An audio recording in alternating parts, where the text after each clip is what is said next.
I'm Daniel Cushing. I am the teacher of the band of the Hingham Bell Ringers, and we ring every Saturday morning at 9:30 together.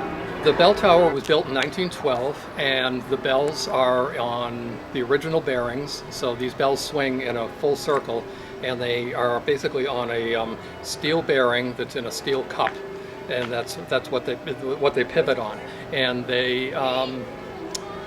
those bearings haven't been changed out, or they've been oiled but haven't been changed out in 110 years, and it is a challenge. They get dust in them, they get dirt in them, and we clean them out and we oil them, but it's hard work.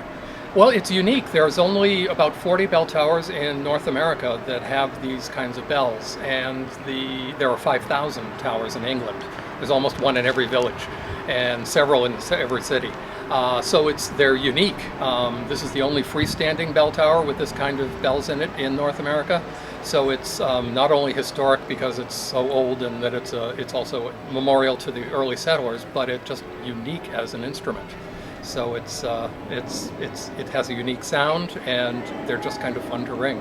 And people who ring bells are kind of fun to hang around with too, so that helps.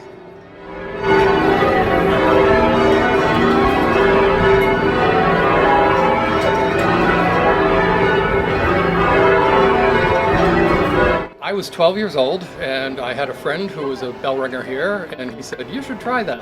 And so I came down one Wednesday night in the middle of the winter and learned how to ring bells. They trained me, and that was 46 years ago.